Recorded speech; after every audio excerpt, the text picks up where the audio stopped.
sanctissimi lux vivens angeli, qui infra divinitatem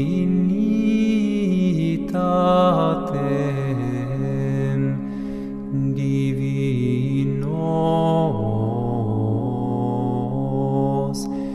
oculos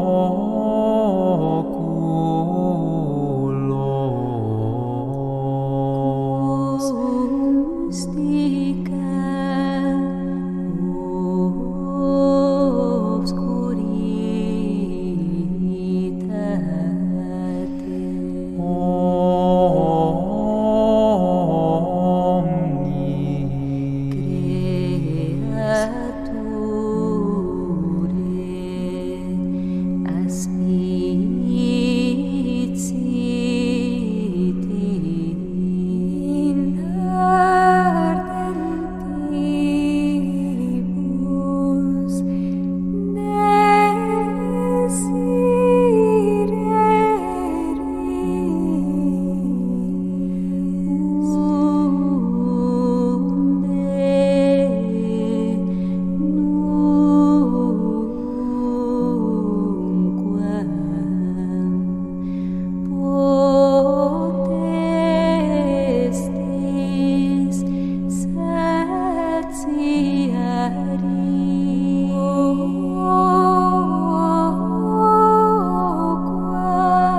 simi lux vivens angeli, qui infra divinitatem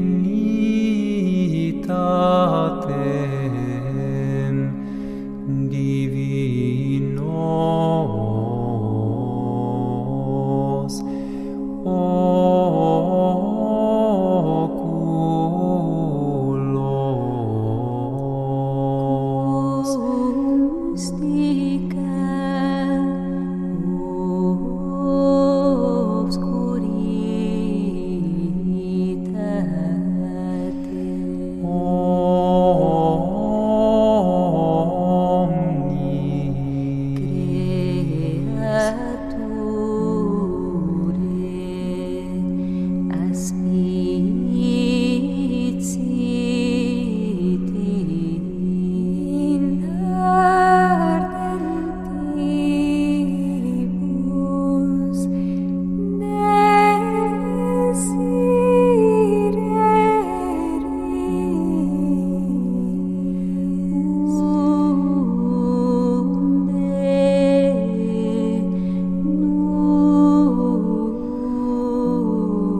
Well, hello, everybody. It's great that you're here. Excuse me, I messed up a little bit here, a little technical difficulty, so I'll just take care of that. There we go. And anyway, it's great to see you here, and it's great to be here. And I guess along those lines, let me start with two semi-apologetic statements. One is, this is going to be a different kind of a show, because it is more focused on the life of Blessed Margaret. And so it's a little experimental, because I'll be doing a fair amount of reading from a very good biography about her that's actually based on a biography that was written just about 20 years after she died. This is in the comments section, by the way. The book is still available, Amazon and everything. It's been reprinted. So it's going to be a little different, a lot of reading. And the other thing to apologize for, sort of, is that I may not have a live stream next Sunday. So, because believe it or not, it takes pretty much takes a week to prepare them, and I have fallen behind on a lot of other things. So, no guarantee about a live stream next Sunday. But with that, let me just start. First of all, let me start with pictures. Already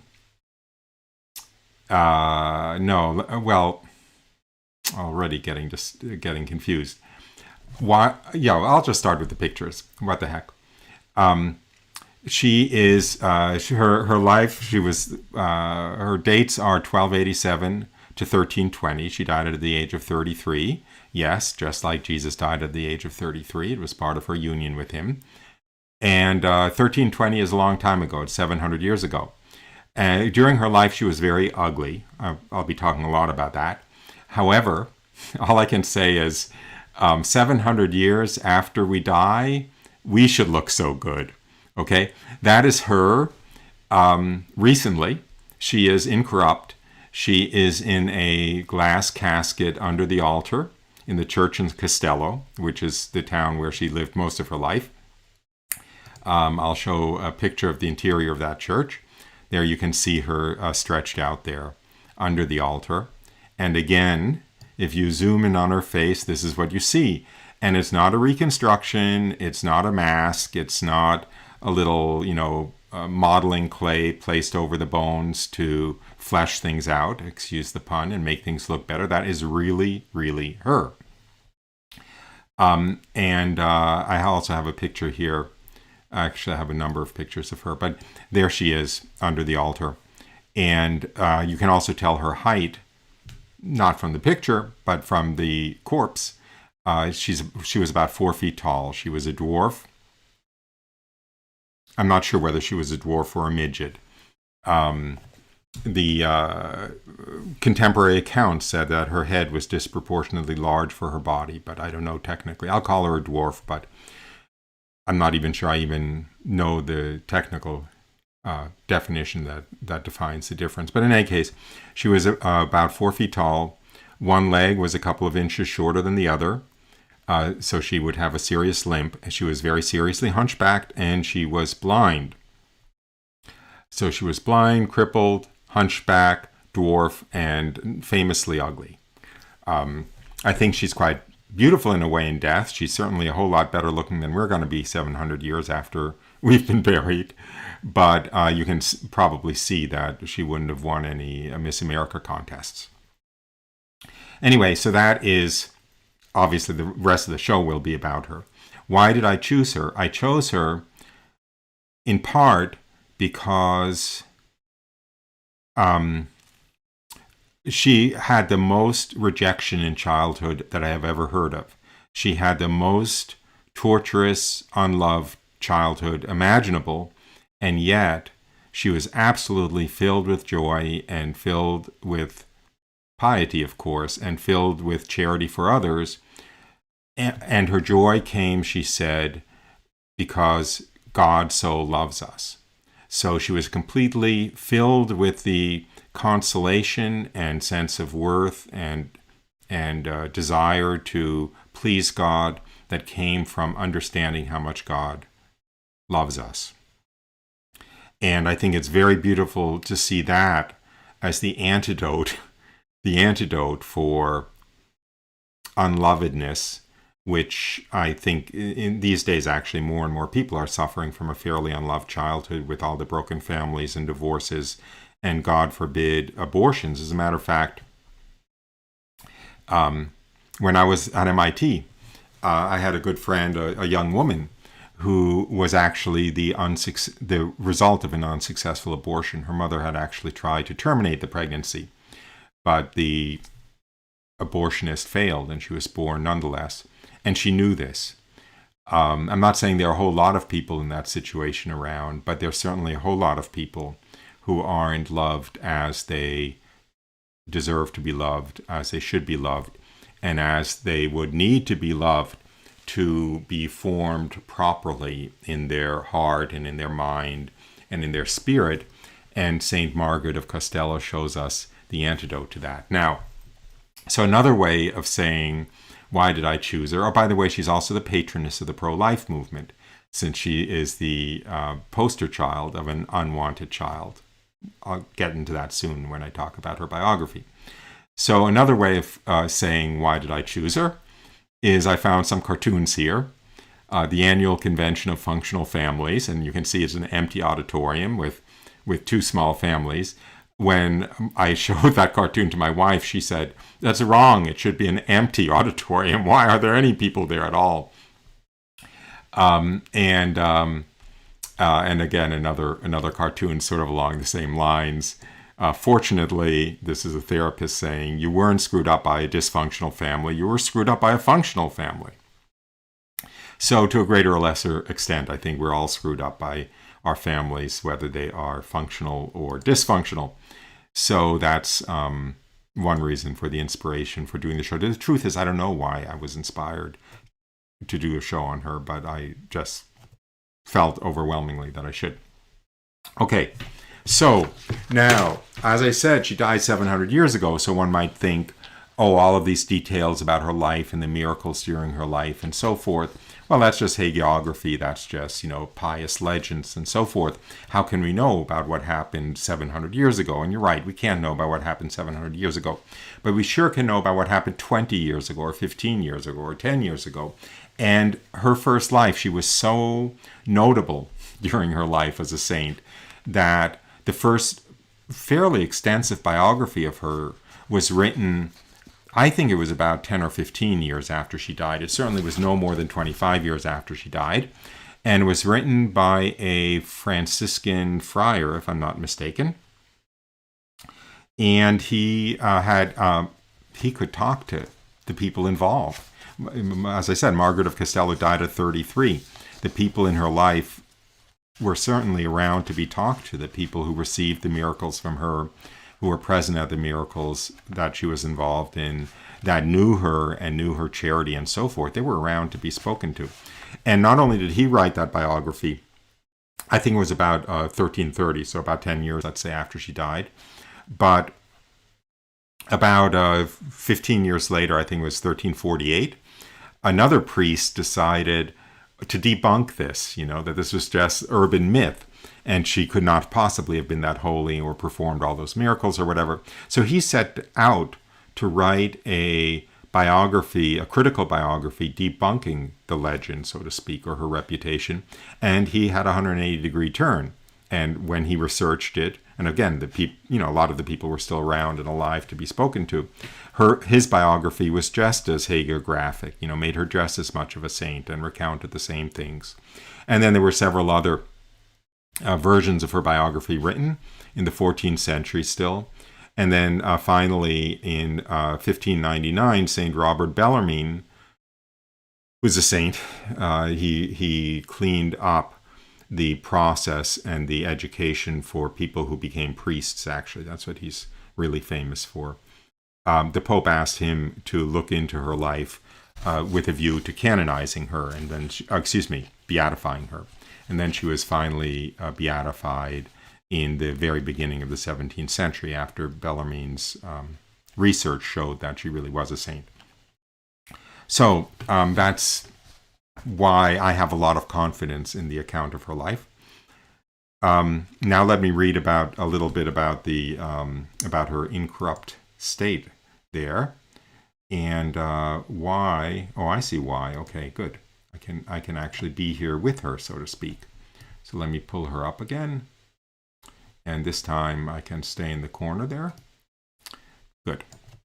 So let me read about her incorrupt state. On June 9th, 1558, her body was being moved to a new coffin. She was buried in the church in Castello. We'll get to that.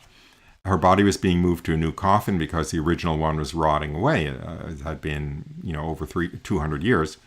The exhumation was undertaken in the presence of a number of official witnesses who were awe-stricken when the coffin was opened. While the clothing on the body had crumbled to dust, the body itself was found to be perfectly preserved, as though Margaret had just died. It was obvious that she had been a dwarf, her body measuring only 4 feet long. Her head was rather large in proportion to the rest of her thin figure.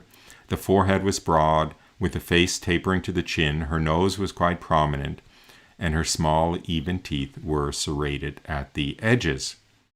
The hands and feet of Blessed Margaret of Castello were small. The right leg was 1.5 inches shorter than the left, which is what caused her to walk with a limp.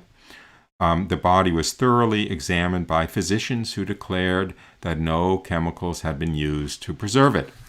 Besides which, I would say, whatever chemicals were used, I don't think that 700 years later they would result in somebody who looked like that. Anyway, then the cause was renewed with increased vigor, and as I said, about 50 years later, she was declared a blessed. The body of Blessed Margaret, which has never been embalmed, is dressed in a Dominican habit, you see that there, and lies under the high altar of the Church of San Domenico at Castello, Italy. The arms of the body are still flexible, the eyelashes are present, and the nails are in place on the hands and the feet. The coloring of the body has darkened slightly, that I think you can see, and the skin is dry and somewhat hardened. But by all standards, the preservation can be considered remarkable, having endured over 700 years. Okay, so that's all by way of just background, and to some extent why you should believe me. So I'll just start. I actually won't even start with her birth. I'll start with the story of her father, her parents, which sets the stage for why she was so unwanted, so rejected by her parents. I can't skip ahead right now, but I'd love to skip ahead because you would not believe how unwanted she was by her parents. But anyway, here we go. Her life took place in what was a papal state at the time. Remember, the Catholic Church had a lot of city-states in Italy. Rome, Florence, Venice, Bologna, dozens, Urbino. Most of what we know as Italy now was papal states. So let me start with that. So at the beginning of the 13th century, so that is the year 1200, Pope Innocent III reorganized the papal states from Rome to Ravenna. Massa Traberia, that's the papal state where Margaret of Castello lived. It was, I'll just call it Traberia. It lay in the center of the papal states. It lies in north-central Italy. I'll actually show you where it is now. I'm getting a little out of sequence here, but there we have it. There is where it says Borca Traberia. That's where Traberia was. It's kind of in north-central Italy. It's in Umbria, what is considered Umbria now. Anyway, so back to the story. Traberia lay in the center of the papal states, and because of that, its military security became a matter of vital importance to the Pope. For this reason, the Pope raised the province to the dignity of a commonwealth in order to be strongly fortified. So made it like an independent state, ordered to be strongly fortified. It was protected primarily by a castle and the Tower of Mottola. I'll read a little more and then I'll show you a picture of the castle. Not only did the castle dominate the surrounding country, but even with the mountains covered by great forests, it also had a good view of the important highway between the two principal towns of Traberia. Had the traveler scaled the steep mountain and drawn closer to the fort, he would have seen that the mountain top had been so skillfully utilized for defense that the castle was almost impregnable. 3 sides were protected by precipitous slopes, while the 4th side, the only one at all accessible, was guarded by a wide, deep moat. So let's see some pictures of that. There is the Tower of Mottola that defended Traberia, and there you can see it. It is, in fact, on the very top of a mountain, and it dominates, it overlooks, you see one valley it overlooks. You can see how from this Tower of Mottola, from the fortress, one could see an army coming, from, I'm tempted to say hundreds of miles away, but certainly dozens of miles away. And as the account said, it was protected on 3 sides by cliffs, essentially, and on the 4th side by a moat. And there you see, actually, today, the Tower of Mottola with the moat there. And I'm actually going to get into this little movie because I have a little film clip. It's about 2 minutes long that actually looks like it was a drone that filmed the Tower of Mottola, and the surrounding views, so to speak. And you'll really get a sense both of the majesty of the location and also of its domination over the surrounding valleys and its wilderness also. So I don't know how much of this movie I'll show, but I'll certainly show at least a minute or 2 of it.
Well, that might be enough to give a feeling for what's going on there.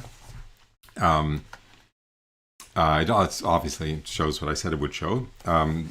So I will continue with the, let's see, actually, there was something else interesting in that little film clip, which is you could see that around the tower there were some ruins.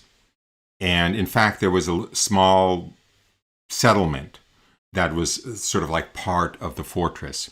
When I use the term Matola, I am going to be referring to that little village right up there where the fortress was. Matola,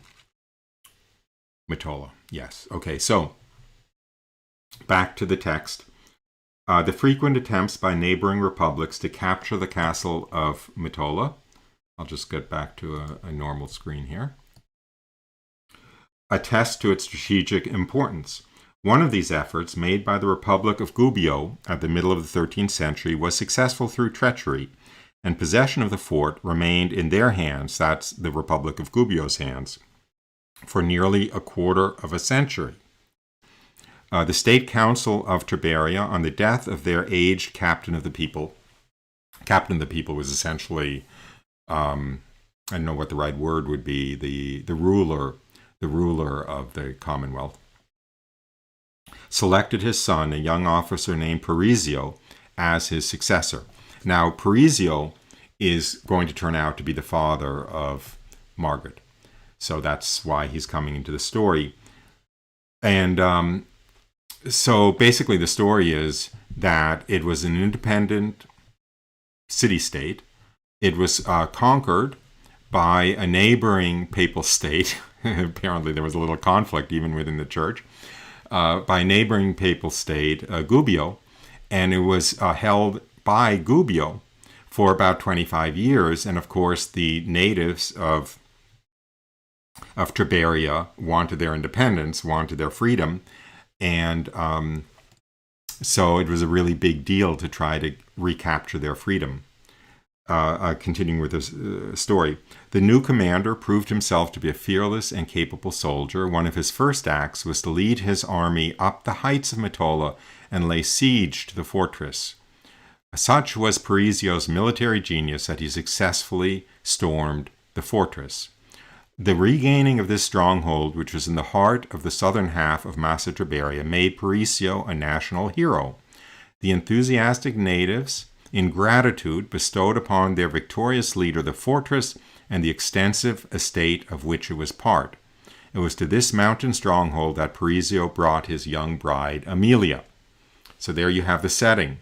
He was a superstar. He had, regained freedom, independence of his country. And all the inhabitants were incredibly grateful and gave him the fortress and gave him the surrounding estates. And he was already what did I call him? The ruler of the state. And let me just pull up another map here to give a little bit more idea of what we're talking about. So here you have a map of all of the towns that are going to be mentioned in the course of this biography. And the top there, you see Matola. That's the very top of this map. It says 1287 to 1305 because that's the years that Margaret of Castello lived there. She was born there and she lived there until she was about 19. Sort of in the center of the screen, you see Gubbio, which won a war in 1255 and conquered Tiberia, and then lost it 25 years later in 1280. This was the war that Parisio was victorious in and resulted in him being the king of the hill, so to speak. And so that's all for now, I guess. You can get some idea of the distances. We're not talking about a huge distance. From the top of that map to the very bottom of the map is about 70 miles. I guess that's a good way to look at it. But it's mountainous terrain, so it's not an easy 70 miles. Or if Urbino is about 25, 30 miles from Mottola, it's one, might take many hours, 20 hours, I don't know, to cross that with an army or whatever. Anyway, so there you have an idea of the area. So it was to this mountain stronghold that Parisio brought his young bride. Okay. Besides being politically important, Parisio was also very wealthy. In addition to his family inheritance and his salary as one of the highest officials of the land, he became, after his victory at Mottola, the castellan of a powerful fortress where he enjoyed the revenues of a large and valuable estate. Parisio was apparently endowed with few virtues. He was monstrously proud, unscrupulous, and indifferent to the sufferings of others. He was merciless toward anyone who stood in his way, wholly selfish and engrossed in himself. He was not capable of genuine affection toward anyone, except to the extent that that individual might be of use to him. He did not believe that God, if God even existed, took any interest whatsoever in human beings and their actions. So there you have a portrait of little Margaret's father-to-be. But in the beginning of the year 1287, it had become common knowledge in and about the castle of Mottola that by the end of the year, Lady Amelia, that's Parisio's wife, would give birth to a child. At the prospect of having a son to perpetuate his name, Parisio was overjoyed. So important an event had to be celebrated in a becoming manner. So he planned two huge banquets. One banquet up at the castle for basically the serfs, and the soldiers up there and the people who worked for him. And all that required would be, as the account says, plenty of wine and an abundance of venison, pigs, ducks, rabbits, and pastries. So that wasn't a big deal. I mean, it was a big deal, but it was just a normal peasant feast. But then he also wanted to have another celebratory feast for the nobility, for the important people. And that he would have actually in Mercatello, which was much more easy to get to by people who are coming from other papal states. So you see Mercatello there at the bottom of the screen. It's in a valley. You see, depending on how big your screen is, you see Perugia, which was quite a very important town. Just above Mercatello, I don't know what that would be, about 20 miles away, you see Assisi directly to the right of Perugio, and so forth. So the big feast for all of the important people, of that area of Italy would be in Mercatello. And that one, because it was for nobility and aristocrats and stuff, that had to be very special. So although Parisio's wine cellar was already well stocked, he thought it correct to send an agent to Florence to purchase a barrel of the finest wine that was available, to engage first-class minstrels and entertainers for the feast, and to buy delicacies such as several peacocks to be served after the various courses. As he reviewed his menu, the seneschal, which would be, his maitre d', so to speak, smiled contentedly. The feast would be indeed worthy of the firstborn son of Parisio. Parisio would have no cause to be ashamed or to worry. But in fact, Parisio was not worrying. His mind was dwelling on the future, that is, the career that his son would have in Italian politics. A kingdom was to be had at the expense of the weaker papal states, and Parisio determined that he would lay the foundations of such a kingdom for his son. So he was already intending to conquer the neighboring papal states and pass on to his son, as the beginning of a dynasty, a major kingdom. As a matter of fact, he arranged to have a suit of armor made for his son. And the armorer said, "Your Excellency, I'll make him the finest suit of armor in all Italy." So Parisio had great plans for this son of his who was about to be born. But on the day that the child was to be born, the castle bell remained silent. No flag fluttered proudly from the high tower. No herald on gaily caparisoned horse thundered across the drawbridge to proclaim the news. There was no banquet, no entertainment, no largesse. That night, instead of a castle ablaze with lights and resounding with noisy festivities, all was darkness and silence. Silence and darkness were more suited to the despair and horror that crushed the hearts of Parisio and the Lady Amelia. The child was a girl, and the girl was dreadfully deformed. So that is the stage on which Margaret of Castello enters as this dreadfully deformed, dwarfed little hunchback, blind, lame little girl instead of the noble son who was going to continue the dynasty. Now, okay, so I'll just continue with the story here. Margaret was far from being beautiful, but her ugliness was the least of her handicaps. She was so small that it was evident that she would never attain normal height.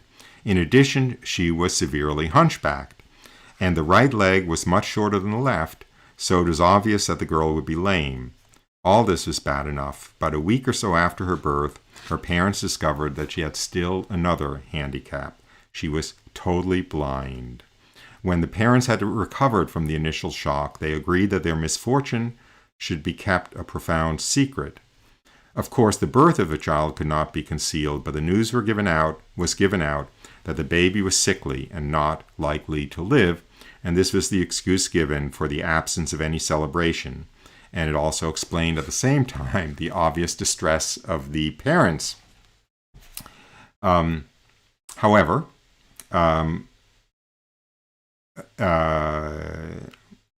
okay. One might imagine that with the passing of the years, the harsh feelings of the parents would soften and they would begin to show at least a little commiseration for their crippled daughter. Such, however, was not the case. Time crystallized, if it did not intensify, their hatred of the child. It was in vain that the chaplain, who had begun to teach her the rudiments of religion, repeatedly told the parents of the remarkable intelligence that their daughter was beginning to manifest. His enthusiasm left them cold and uninterested.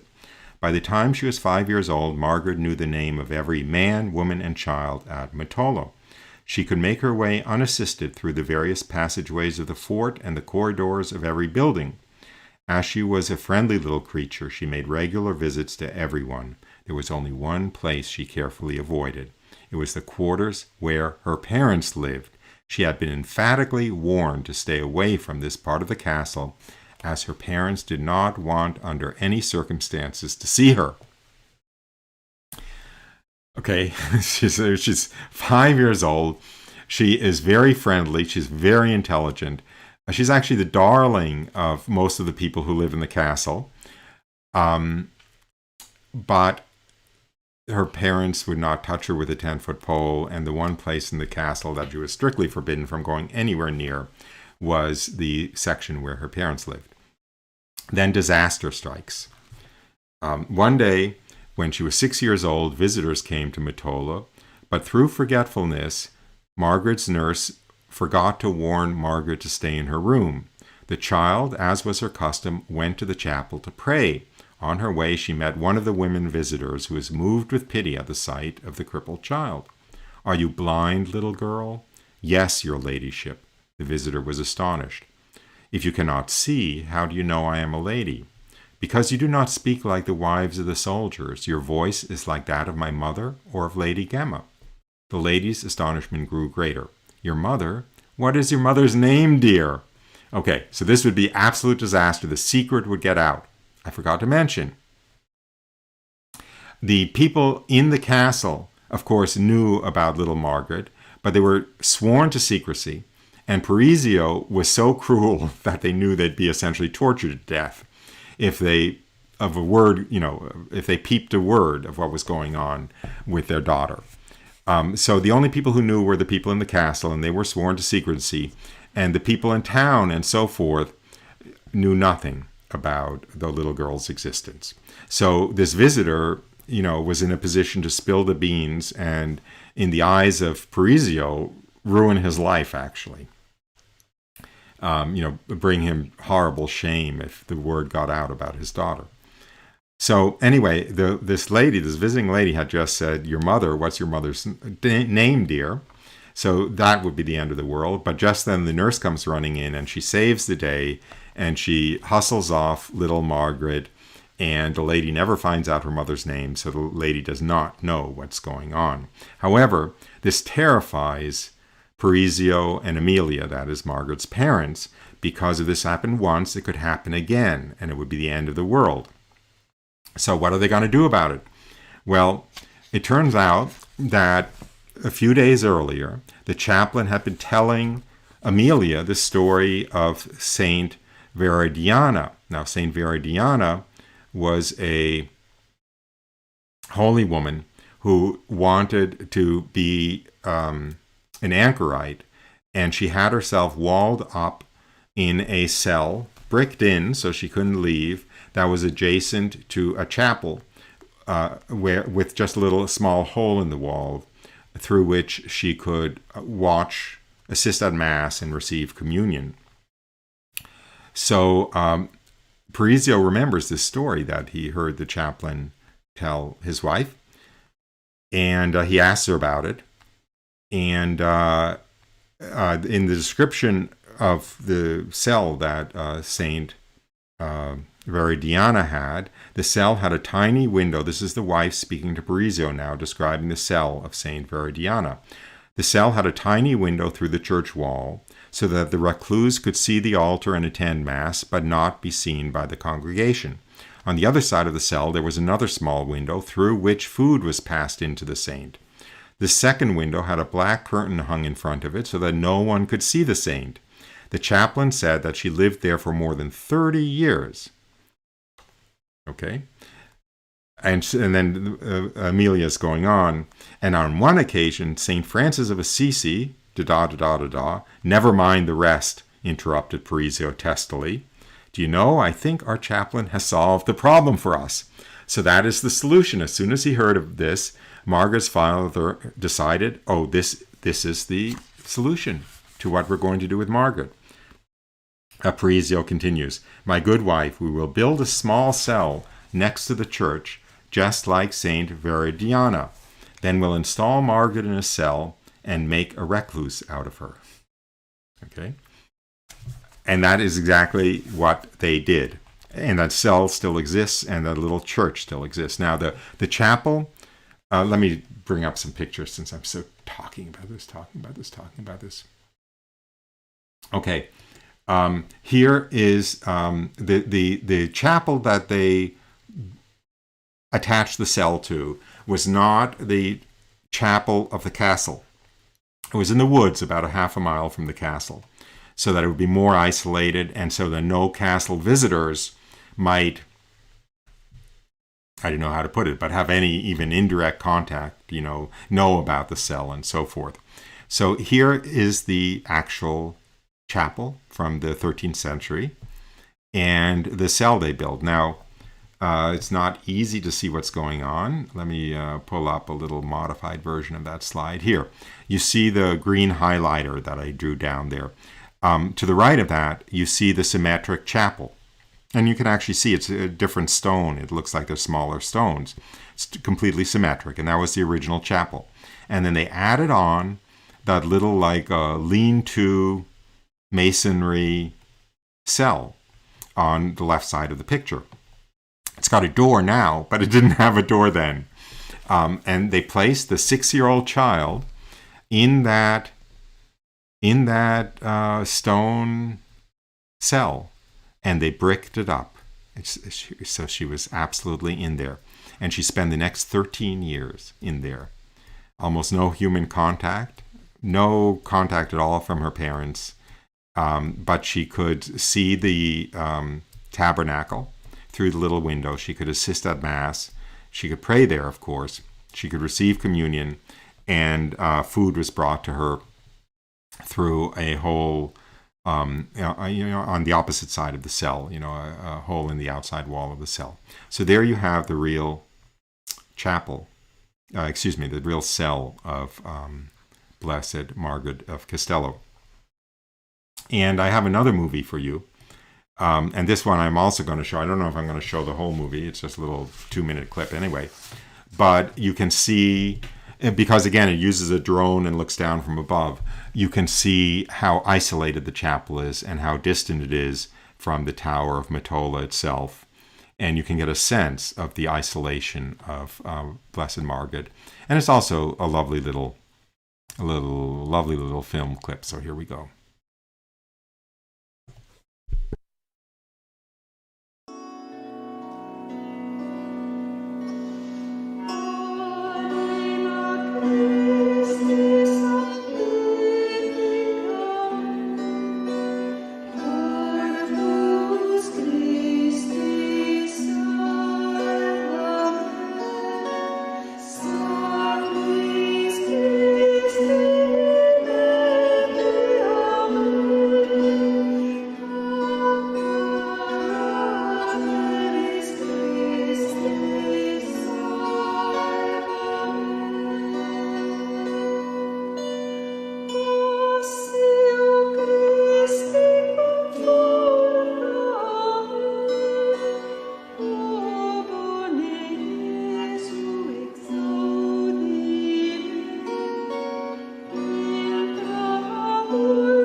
Whoops.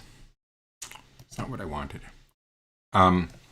I saw some questions on the chats. Yes, you can visit it. Obviously, it's this little chapel inside. You saw that at the end of the film clip. And I don't know the answer to who attended Mass there. I don't know the answer to that. I don't think... certainly no outsiders, no outsiders. But I don't know whether people from the castle went down there to attend Mass or if it was just a chapel in the woods that wasn't really used until they used it for this purpose. Anyway, back to the account. Since the structure planned by Parisio was a small, low-ceilinged affair, it only took the mason a few days to build it. Then Parisio, with little ceremony, thrust the child into the prison and ordered the mason to wall up the doorway. Never again would little cripple play with other children in the warm sunlight. For henceforth she was to be separated from the rest of mankind as if she were a vicious criminal or a dangerous leper, or had COVID-19. For it was the intention of her father that she should remain walled in there until death came to set her free. After all, a prominent nobleman like Parisio could not permit his family honor to be sullied. So, And now let me just go back to that point in time where she is put in the cell. First of all, before she's put in the cell, she's talking to the chaplain, the priest of the castle, and the chaplain told her the following: "It isn't the body that is important, Margaret. It makes little difference what sort of body you have, because in a few short years it will crumble away to dust. The thing that counts is your soul. That lives forever. God created it to his own image and likeness. Just think, Margaret, God is your real father. He tenderly loves you, and he asks you to love him in return." Can end the show now, right? If we actually had that down pat, there'd be no reason for any preaching or anything, right? Your body's gonna be worm food in a few years. Your soul lives forever. It makes little difference what sort of a body you have. It's your soul that counts. That is created to the image and likeness of God, and God tenderly loves you, and all he asks is that we love him in return. And in return, we will have an unimaginably blissful, literally unimaginable, eternity with God. As a matter of fact, we can have no comprehension of what our souls are. I was thinking about this the other day. Here's my analysis of why we can't even begin to understand what it means to have a human soul, to be a human soul. The Blessed Virgin Mary, she was sinless, but she was 100% human. The nature of her soul, her soul has the same nature as our soul has. The only difference is that she was sinless, but her soul is, you could say, of the same substance, or the same nature, of the same structure as ours. And yet, God loves her so much that not only is she the beloved daughter of the Father, but the Holy Spirit decided to wed her for all eternity, right? She's the spouse of the Holy Spirit. And God the Son decided to have her for a mother. She is the most important creature that the Most Holy Trinity ever created. And she's nothing but a human soul. And we are that. Okay? Anyway, put that in your pipe and smoke it.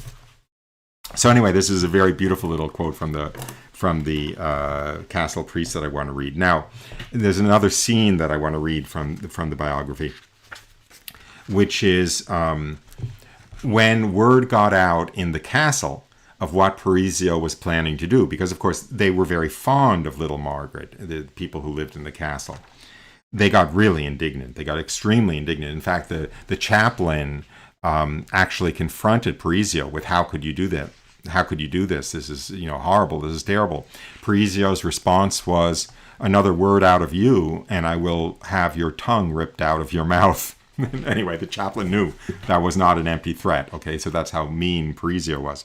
And then the chaplain has a conversation with Lady Gemma, who was the friend of Amelia, the lady of the castle, and Lady Gemma's husband, whose name, if I'm not mistaken, was Antonio. Oh no, it was Leonardo.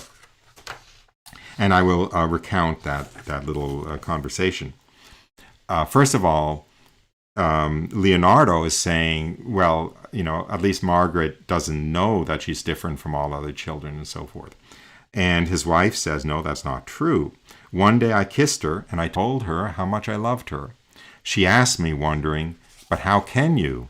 My daddy and mommy told me no one could love me because I am a freak.'" Gemma, this is the husband saying, "Gemma, that is incredible." "I am just telling you what the child said." Margaret then asked, "What is a freak?" And they told her that other children are not blind, or midgets, or lame, or hunchback, and that she was all these things, and to top it all off, she was as ugly as sin. Okay? Well, okay, I feel, I've been rejected by my parents. You have all, I suspect, as children, had traumatic rejections by your parents. But I don't think any of our parents said anything like that. So anyway, this is why she's such a wonderful patroness of unwanted children. Anyway, so the Leonardo and Gemma start saying, how absolutely terrible this is, and it would be better if Margaret died than go through this incredible suffering. And then the priest responds, "Isn't it strange how few of us Christians really put into practice what our faith teaches us?" "What do you mean, put into practice?" "Well," replied the priest, "our faith teaches us that God created us to love him, and in that love to find eternal and perfect happiness. My greatest aim, then, in a life filled with all kinds of obstacles and distractions, should be to develop to the highest degree my love of God. To do this, I do not need eyesight, or a normal body, or the love and affection of my fellow man, however agreeable and pleasant these things may be." Now, little Margaret understands this very clearly, and she also knows that one of the most efficacious ways in which love can be deepened, strengthened, and purified is by suffering. Our Savior taught us that the royal road to perfect love is the cross. Everyone has noticed how contented and cheerful Margaret has always been. The reason is that she regards her handicaps and deformities as merely being the means whereby she can more surely reach God. Okay, one heck of a 5-year-old. Then Leonardo responds, "Father, you are expecting a mere child to act like St. Francis or St. Anthony. Be reasonable." And then the priest replies, says what Margaret said to her when the priest goes to console her after Margaret finds out that she's going to be, locked into this cell for the rest of her life. She says, "Father, when they brought me here this morning, I did not understand, because of my sins, why God let this happen to me, but now he has made it clear. Jesus was rejected even by his own people, and God is letting me be treated the same, so that I can follow our dear Lord more closely. And oh, Father, I'm not good enough to be so near to God." And she was so overcome by the thought of God's love for her that she could not continue. Okay. You can see why I'm not doing a great job on this show in terms of sort of like theological exegesis, but you can see how perfect her spirituality was and how perfect her spirit was, which is really going to end up being being the heart of this show. So anyway, on to life in the cell where she lived for 13 years. There was nothing morbid in Margaret's character. She had a sunny, cheerful disposition, and she naturally shrank from pain and suffering. But she knew that to grow in virtue and thus approach closer and closer to God, the road she must travel along was the road pointed out by her Savior. As she wanted God more than anything in the whole universe, she was resolved to accept the divine invitation and follow her Savior even to Calvary.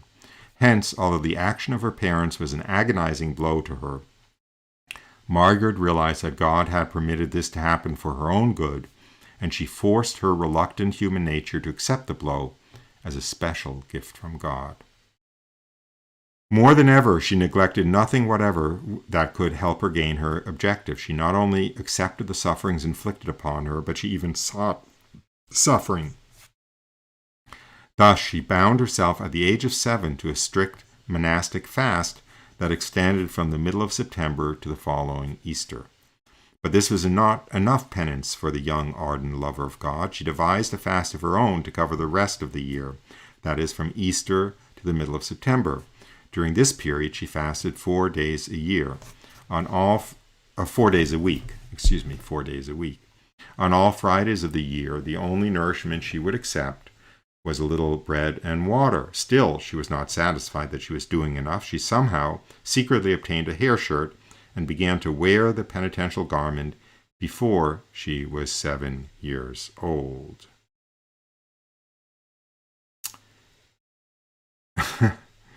Just one thing I'm going to go back to. As she wanted God more than anything in the whole universe, she was resolved to accept the divine invitation, that is to suffer, and follow her Savior even to Calvary. Now remember, I'm in the business of talking the talk, not walking the walk. Actually, I'm in the business of walking the walk, only I talk the talk a whole lot better than I walk the walk. But again, that really should be all of us. Ideally, it should be all of us, right? We should be, we should want God more than anything in the whole universe, and we should be resolved to accept the divine invitation and follow our Savior even to Calvary. In other words, accept the divine invitation of all of the suffering that comes into our lives. Meanwhile, the years were slowly passing by, but the prisoner took no track of them, kept no track of them. What she did take notice of was the succession of the seasons. Spring she always welcomed, for she suffered cruelly from the intense cold. Remember, there's no heat in that cell. But the pleasure of spring was soon ended by the stifling heat of summer. Remembering, there's no ventilation in that cell. And the relief given by autumn warned her to prepare for another numbing winter. She spent, it says here she had spent 12 years in prison. I won't go into why it's confusing whether it was 12 years or 13 years. When there was an event which was to change this course of her life. She wasn't going to end up spending the rest of her life in that cell, even though that was the original plan. And what that event was the neighboring state of Urbino declared war against Tiberia. So let me pull up that map again. Excuse me, that was a slip of the tongue. The neighboring state of Urbino declared war on Tiberia. So there on the map, you see Urbino there at the top, and you see Matola Castle, which is where little Margaret was living. That's the fortress. And you can see they're very, very close. They can't be more than 20 miles apart, actually. And Urbino declared war on Matola. And at which point, Parisio was going to stay in Matola. That was the fortress, and he was going to fight the war. But he sent his family down to Mercatello, the southern edge of that map. The bottom edge of that map, which I think also is southern, by the way, to wait out the war in a much safer place. You can see, first of all, it's much farther from Urbino, so it's not like the war in its initial stages was going to be fought in the streets of Mercatello, but also Matola was the fortress. It was what Urbino had conquered, so where the real heat of battle would be, and Mercatello would be far safer for the family. And he had a palace down in Mercatello, so he moved the family down to Mercatello. However, this was not a problem as to what to do with little Margaret, because the palace in Mercatello had a dungeon in the basement. So he got the, of course, wonderful idea. I'm turning to the. Let me turn to the passage here. The wonderful idea. Well, we can just put her in the dungeon instead of in the cell, and she'll be. We can keep her safe, and no one will know she's there, just like in the cell. Now, I don't have a picture of the dungeon of his palace, so the best I could do was bring up a generic picture of a dungeon cell. And let me read the... okay. So, after 13 years of imprisonment, Margaret left her cell, but she would soon learn that she was being transferred to another prison. When the party reached Mercatello, Lady Amelia had her daughter quickly led down the stone steps of the palace to an underground vault, which had been hastily prepared for the girl. The furnishings consisted of a miserable pallet and an old bench. There was no other furniture in the vault.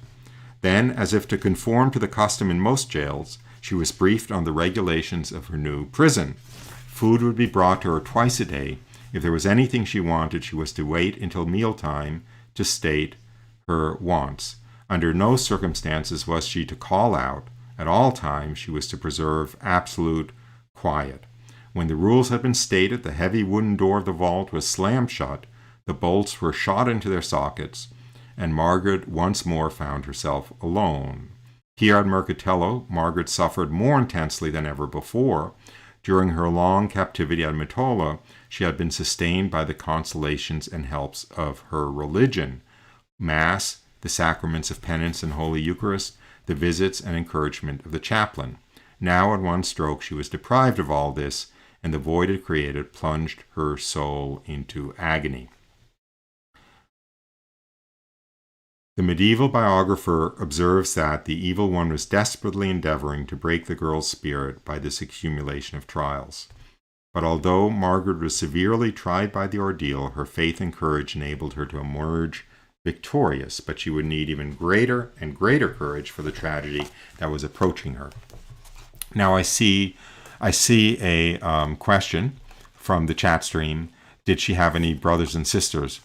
Well, she certainly didn't have any older brothers and sisters, but the medieval biographers kept her family name a secret,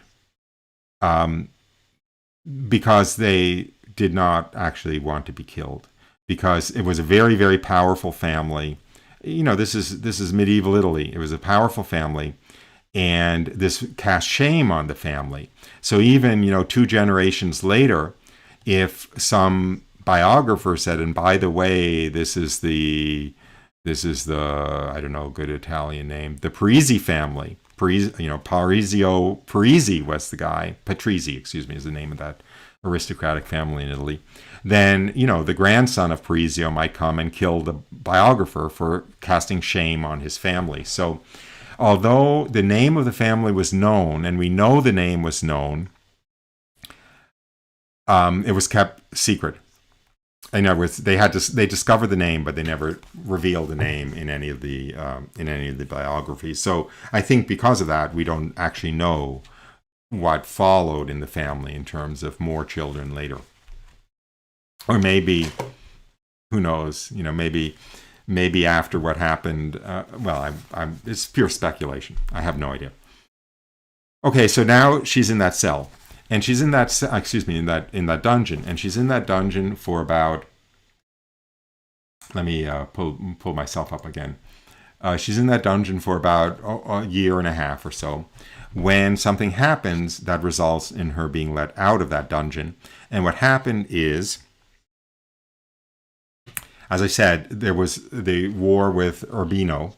And actually, Tiberia was successful in the war against Urbino, and Urbino sued for peace.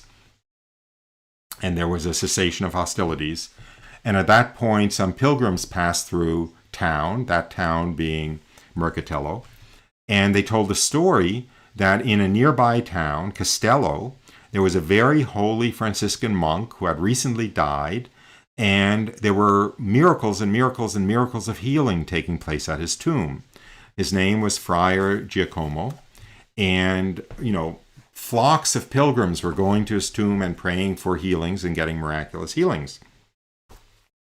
And so when Parisio and his wife heard about this, Amelia, who, neither of them were religious, but Amelia, who was more favorably inclined, let's say, wanted to take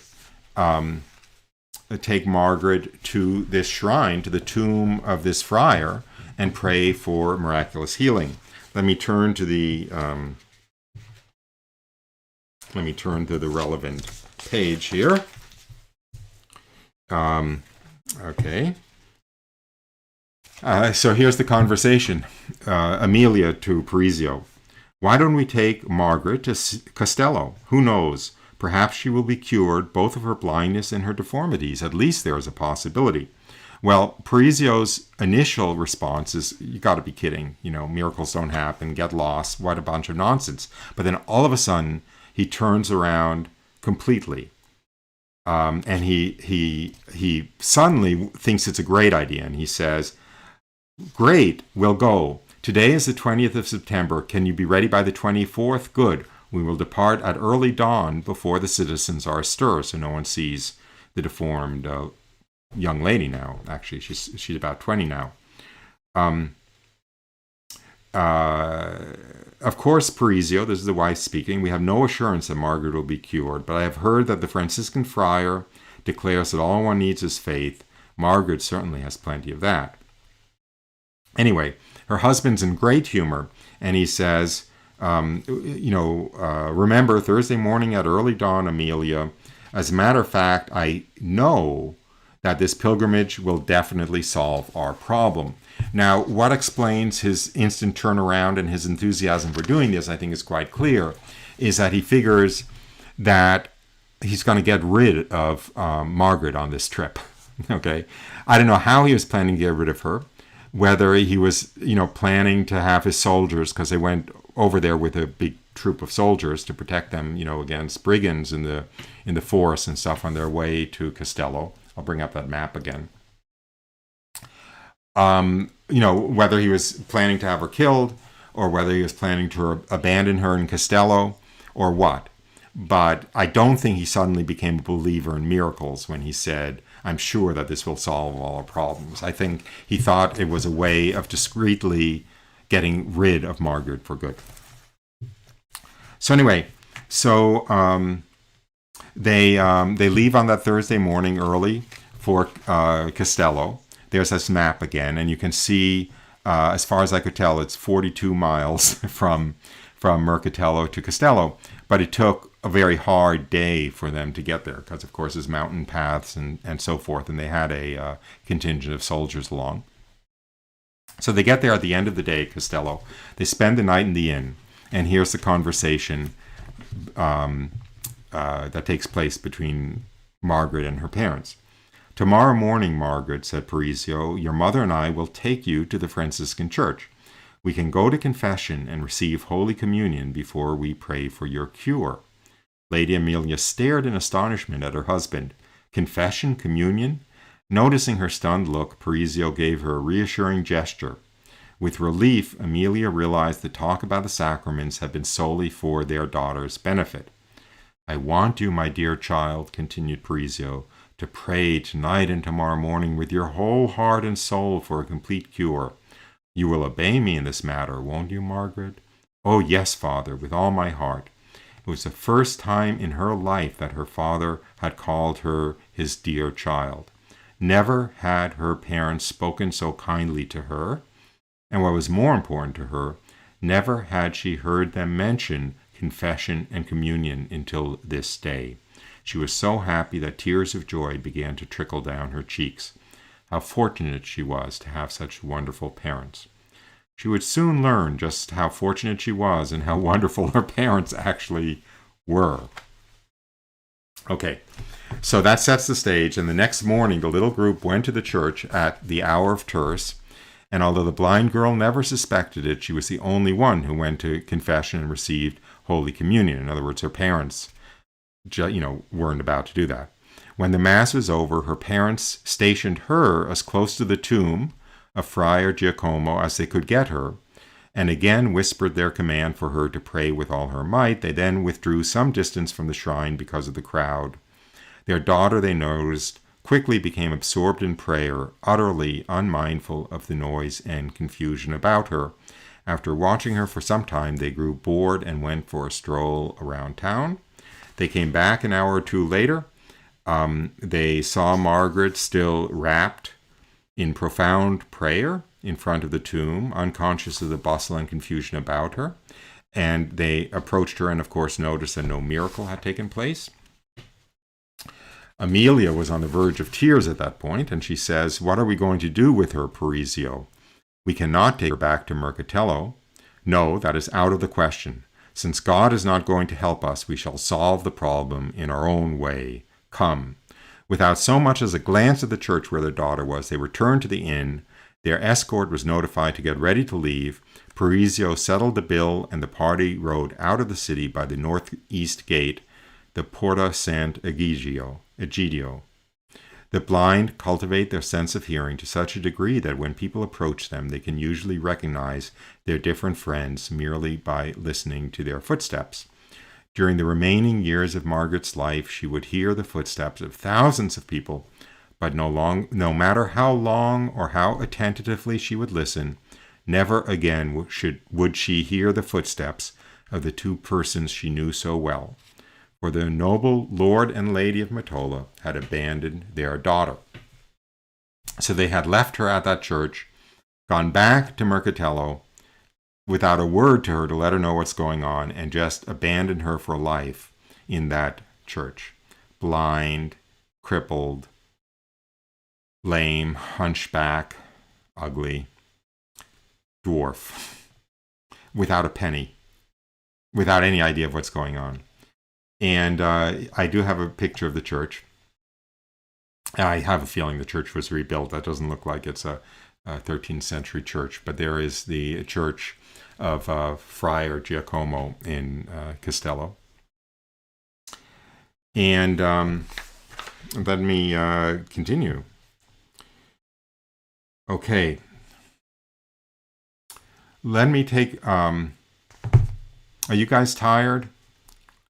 Are you guys tired?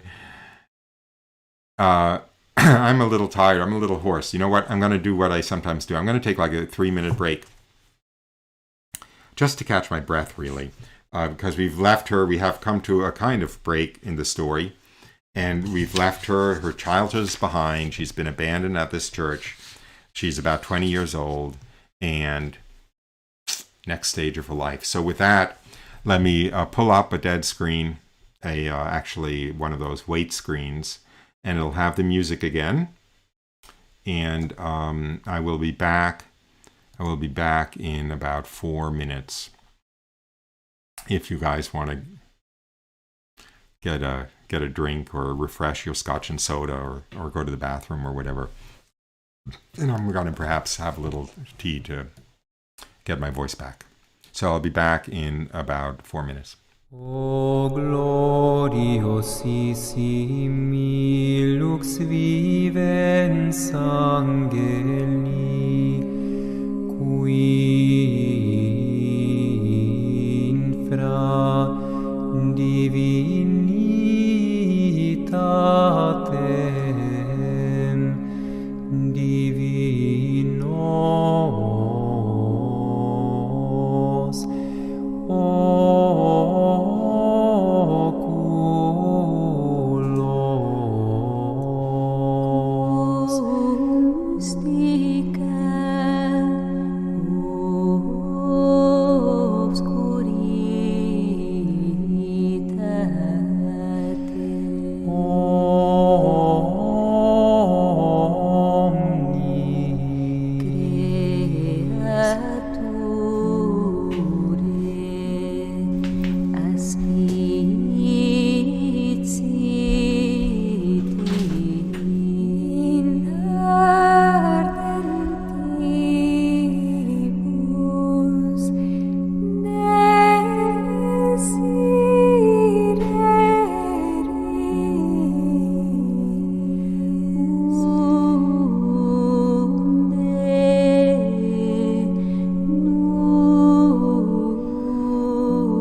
Okay, well, I'm back. So anyway, her parents had abandoned her at the church. She waited there till the end of the day, expecting her parents to come. Then when they didn't come, she thought something terrible must have happened to them. But eventually, the church was going to close. The sacristan threw her out, and she was left on the front steps of the church.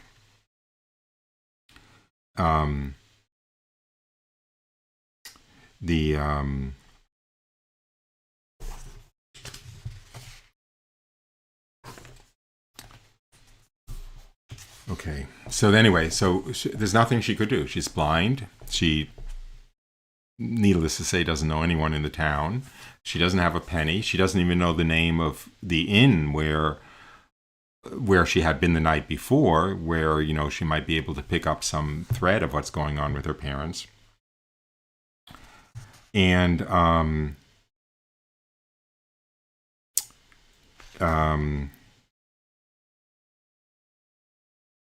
anyway, and she still expected her parents to come, or thought they might come, that something had happened to them.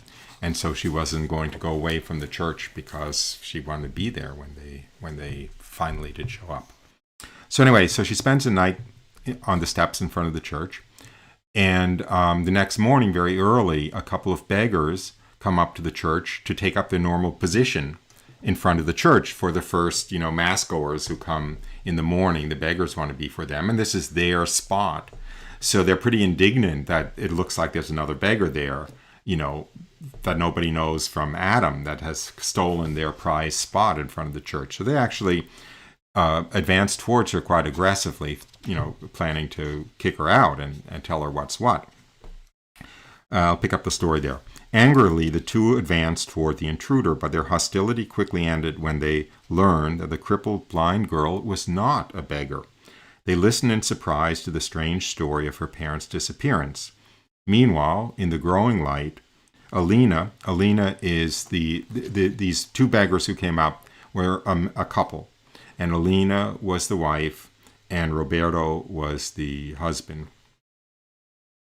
In the growing light, Alina had been looking closely at the dress and cloak of the blind girl.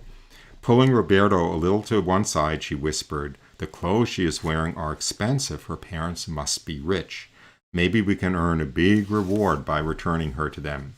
Aroused by this hope, they now took the keenest interest in Margaret and plied her with questions, but there was little she could tell them beyond the fact that she came from Castello and had passed the previous night at the inn near the city gate. Now, there were a lot of inns in town and a number of city gates, so they tried to figure out which it was, and they could figure out from Margaret's account of how long it took them to get to the inn from the gate and how long it took them to get to the church from the inn, which inn it was. And then, so they go to this inn, and the innkeeper recognized Margaret, but said, "The people you came with left yesterday. As they rode in the direction of Porta San Egidio, I assumed that they were leaving town." "Oh, that is not possible," cried Margaret. "There must be some other explanation." "It will be a simple matter to find out if they left," declared Roberto. "The Porta San Egidio is not far from here. We will ask the guards," because all of the city gates had guards, for protection. Trembling, Margaret put her question to the officer of the guard. His answer was brief and stupefying. "They left here yesterday shortly before high noon and took the road to Mercatello. From the way they spurred their horses, you would have thought the devil himself was after them." At this reply, Margaret's little world came crashing down about her. From childhood, she had known that her parents did not love her, but now, for the first time, she learned that they actually hated her and were determined to be forever rid of her. Noticing how stunned the girl was, the beggar Alina, moved by pity, placed her arm around her and exclaimed, "You poor forlorn child, how could they be so cruel to you?" For a while, Margaret neither saw nor heard those around her. She was completely numbed by the news, which even yet she could scarcely believe. As she began to recover somewhat from the shock, she realized that she was being offered another opportunity to resemble her Savior, who also had been abandoned by his friends. Although her soul was tried to its very depths by the blow, Margaret heroically forced her rebellious will to accept the cross. In her agony, she besought God that she might more perfectly devote herself to him, her heavenly Father, now that she no longer had an earthly father. No wonder she's the patroness of unwanted children, the patroness of the pro-life movement. Anyway, I'm thinking of the survivors of abortion, to tell the truth. I'm thinking of, I mentioned the young woman I knew at MIT who was a survivor of abortion. I'm now thinking of another young woman who is on the Catholic speaking circuit, who was a survivor of abortion. Some of you probably know her name if it pops up on the screen in the chat stream. Maybe I'll mention it. She was one of two twins, but the abortionist did not know that there were two children in the womb. So her brother was aborted, but she was brought to birth. And she gives a very beautiful witness testimony, needless to say. Anyway, so that's probably the worst form of unwantedness, but this one that Margaret had was not a whole lot better. Anyway, so the beggars basically take her under her wing and teach her the ins and outs of essentially being a beggar. And Margaret lives on the street and through the winter, and she, the other beggars, especially Alina and Roberto, show her the ropes and the fountains where she can wash herself and get something to drink, and the doorways for sleeping and so forth. And then the following year, basically the poor of the city have noticed her and are very impressed by her, and very impressed by her cheerfulness and her kindness and so forth. And they end up kind of taking her in. Let me turn to that passage, which is They started taking her in, and when one poor family, had her living with them and could no longer afford to feed the extra mouth, she would be passed on to another poor family. And then for several years, she was passed from house to house, from poor family to poor family.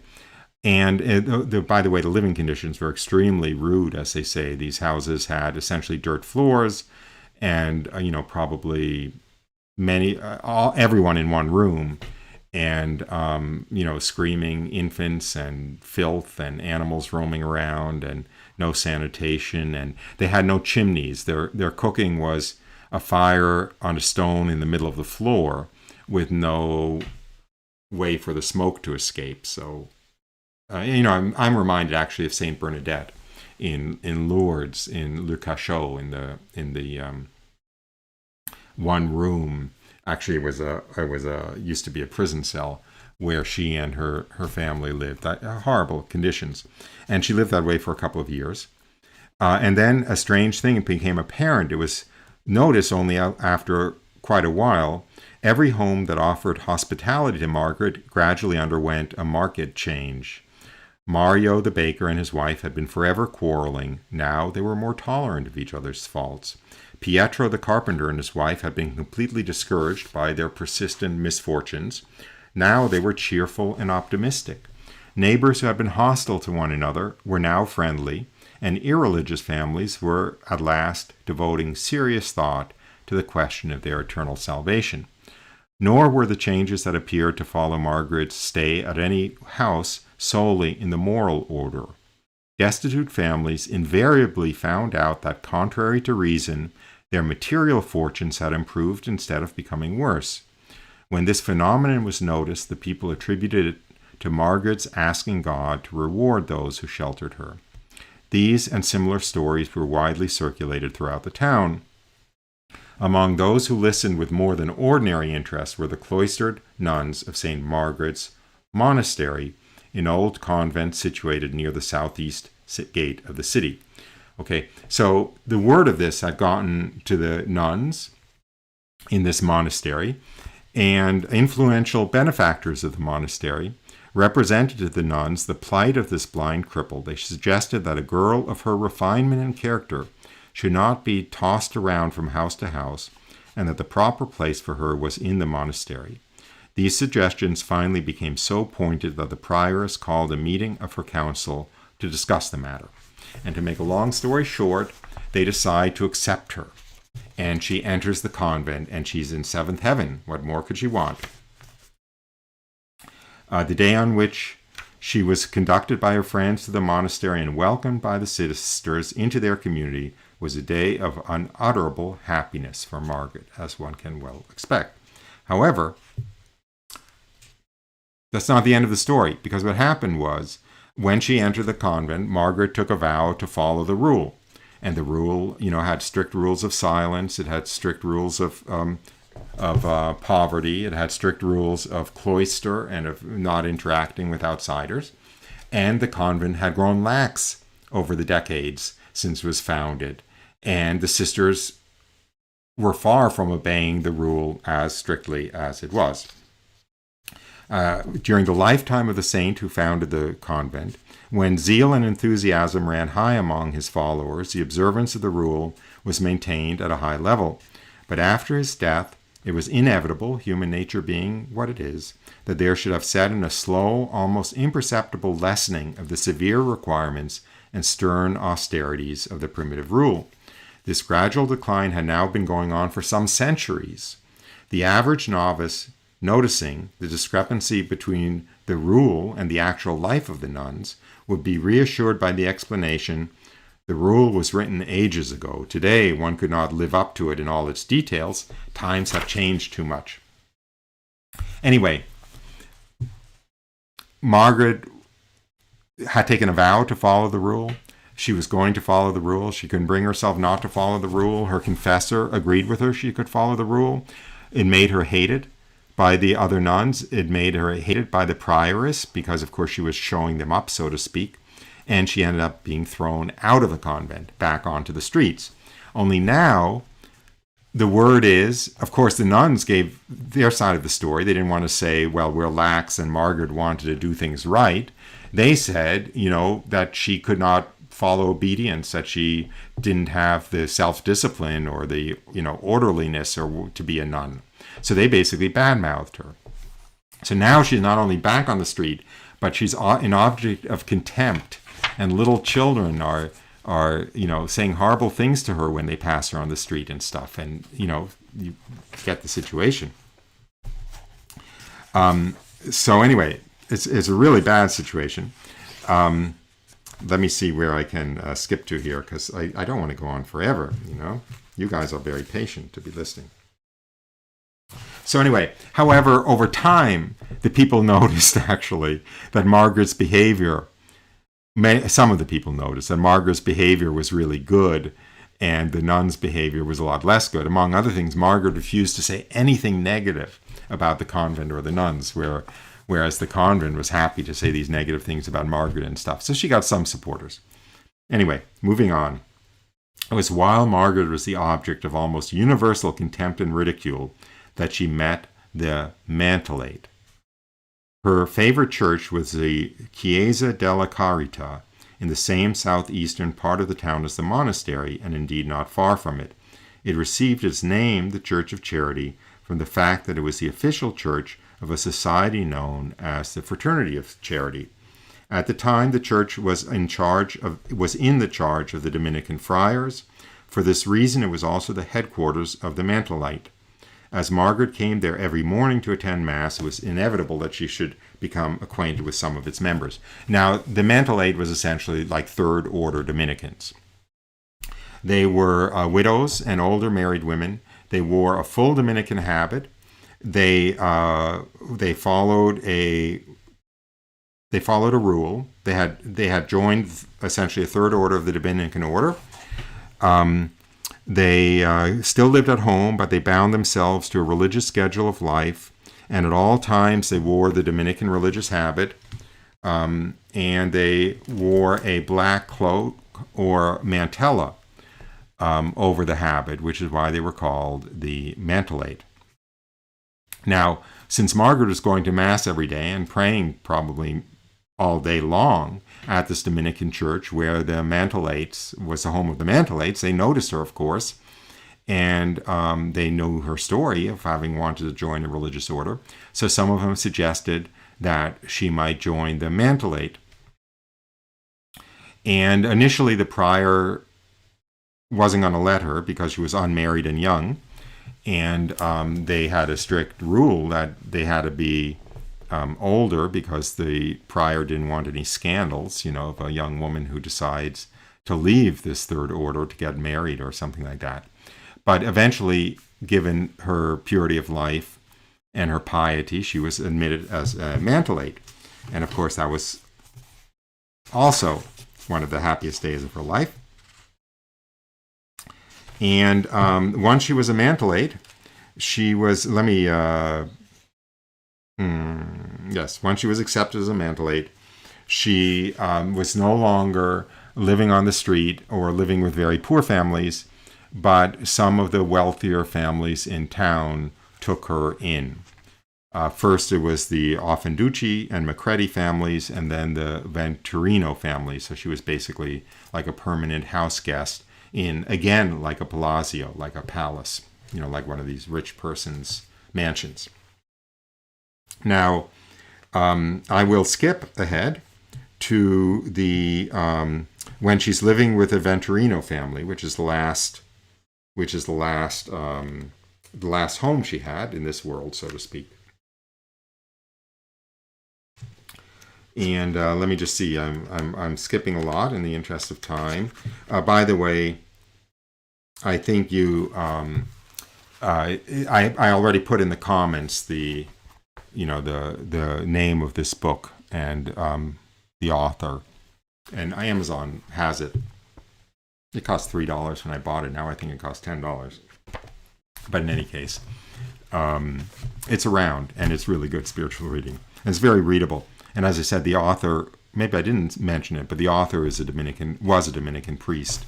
And the book was written, I would say, in 1940s or something. So it has a kind of, let me see when it got its, it was originally published in 1952. So it's got a kind of old-fashioned piety that is not as prevalent today. So anyway, we're skipping kind of to the end, to the last couple of years of Margaret's life. She's living with the Venturino family, and a couple of things happened in those couple of years when she was living with them. First of all, Margaret became the lady of the house was named Lady Gregoria. This is a Venturino mistress or lady. And Margaret became very close to her, and Lady Gregoria had a niece, and Margaret became the godmother of the niece. Actually, it was the daughter of a niece of Lady Gregoria. Margaret became the godmother of. Early one spring, the little girl fell sick, and despite the best medical care, her condition grew steadily worse. By the last day of spring, it became clear that the crisis was at hand. Accordingly, a number of her relatives who feared that she would not last through the night decided to keep watch by the bedside. They saw Margaret just outside the door of the sick room, kneeling in the hallway, where she remained hour after hour in prayer. Shortly after midnight, the bell of a nearby church rang to summon the monks to matins. At the sound of the bell, the child awoke. Recognizing her relatives standing about the bed, she smiled and said, "Don't worry any more. I have been cured through the prayers of my godmother, Margaret." With that, she fell asleep. When morning came, she arose, her health completely restored. By the way, I forgot to mention, because I skipped over, about quite a few years of Margaret's life.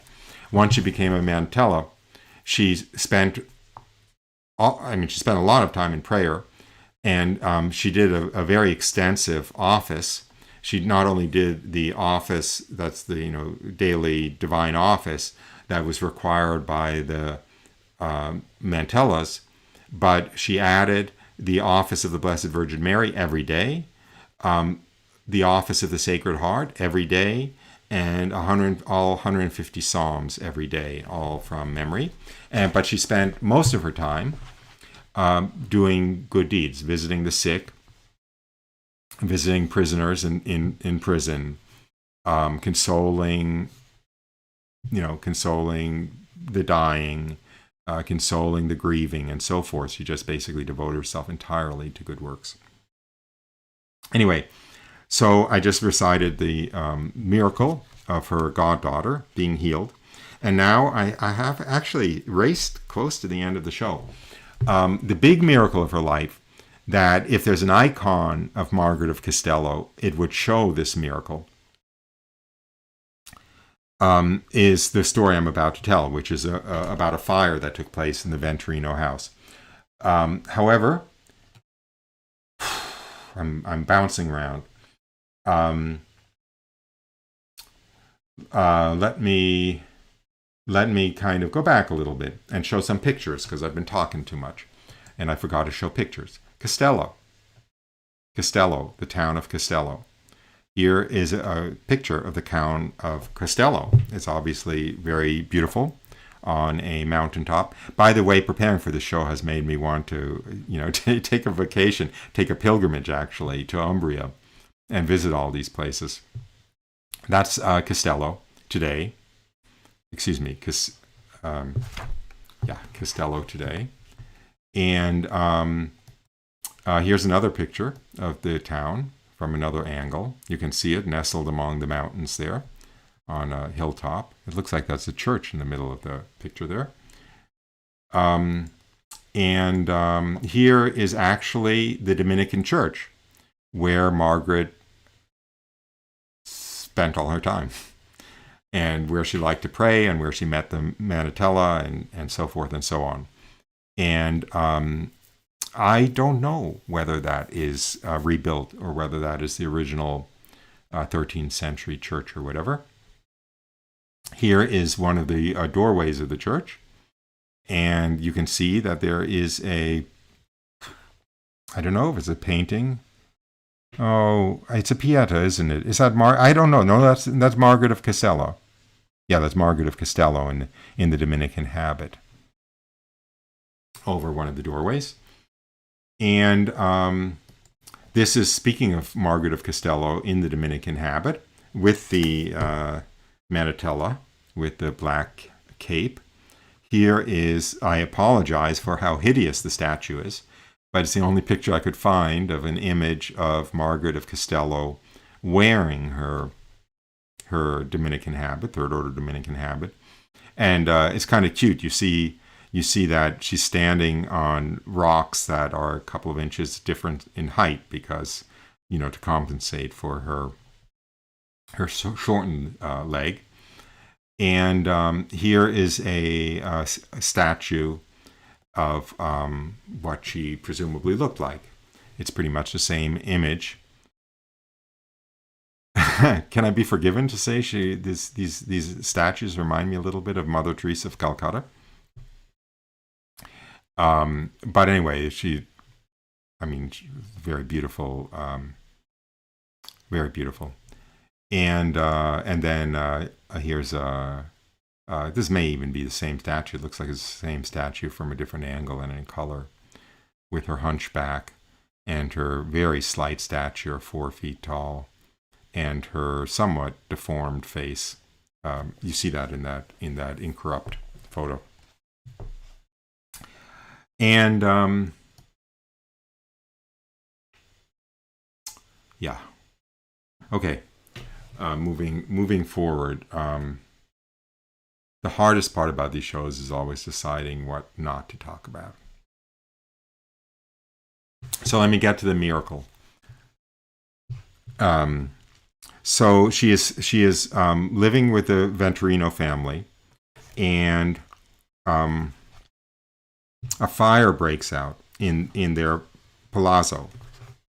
And of course, maybe there's a description here. At that period, many houses were still built of wood and even stone buildings usually had roofs of wooden shingles or thatched straw, both of which are, of course, very flammable. The narrowness of most thoroughfares and the wooden balconies, so popular in medieval Italian cities, easily enabled the flames to leap across the street and spread destruction in new areas. Anyway, so fire was very feared, and a terrible fire broke out in the Venturino house. So the local fire warden rang whatever the emergency bell was in the church tower, and all the able-bodied men in the city had to, by law, come running to form a bucket brigade, actually, with buckets of water to try to put out the fire. The fire warden, appalled by the violence of the fire, rushed up and down the two lines of men, urging them to greater effort. Pass those buckets faster, men. The flames are getting beyond our control. Then, seeing Lady Gregoria, who was standing in her doorway, overcome with grief at the loss of her home, the fire warden hurried up to her and said, "I'm sorry, gracious lady, but I am afraid your house is doomed. It is fortunate that there is no one in the upper rooms." "Yes," replied Gregoria, "my husband and the children are away for the day." She stopped short and then gasped, "Margaret, Mother of God, she did not leave yet for the hospital." Now, Margaret's room was in the attic. She was initially given a luxurious guest room in the main part of the palazzo, but she wanted to live poverty, so she insisted on being moved to a garret under the roof, just a bed in the attic. So that's where she lived. Anyway, so Lady Gregoria is saying, "Oh my goodness, Margaret is still up there. She didn't leave yet for the hospital." The next instant, she was running as fast as she could into the house with some desperate idea of going to Margaret's room. She was caught at the foot of the stairs by several men who refused to release her, regarding her plan as suicide. Unable to tear herself away, Gregoria screamed again and again, "Margaret, Margaret, the house is on fire. Hurry downstairs, hurry." The blind girl appeared at the head of the stairs. One moment she was concealed by the billows of smoke. The next, she was revealed by the lurid light of leaping flames. The blind girl was not panic-stricken. She was not even excited. Calmly, although she was choking from the smoke, she called downstairs to Gregoria, addressing her by her nickname. "Grigia, don't be afraid. Have confidence in God. Here, take my cloak and cast it into the flames." Margaret removed her black mantle and, rolling it into a bundle, threw it down the stairs. Then she returned to her room in the garret to resume her interrupted prayer. The terrified Gregoria did as she had been told. The medieval biographer tells us what happened next.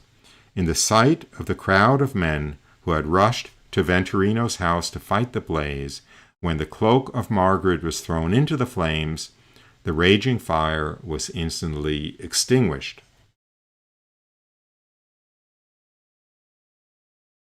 So that's the miracle that she's kind of most famous for. And it certainly, when I read it, it reminded me of Elijah. I don't know if you remember that, but the prophet Elijah, when he wanted to cross the Jordan River, rolled up his mantle, just like Margaret's mantle. She rolled it up and threw it down.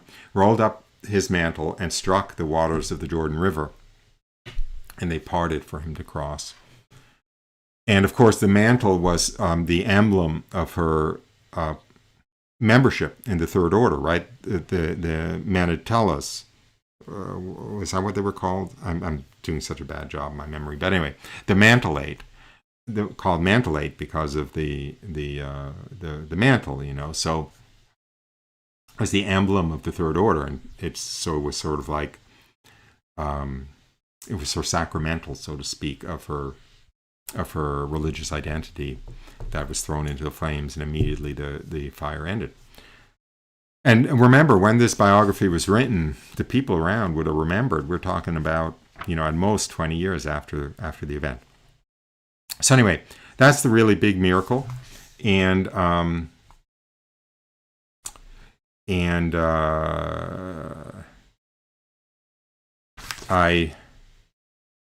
what time do I have? Okay, I never want to stop.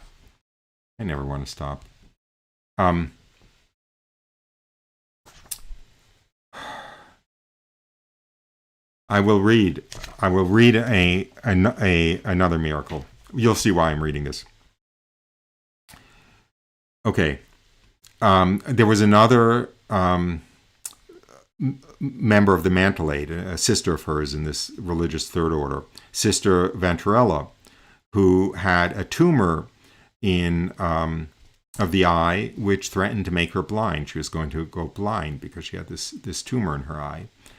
And she was very unhappy about this. She went to Margaret. She, of course, knew about Margaret's prayerfulness and the miracles. And she asked Margaret to pray that she be healed of this tumor and not go blind.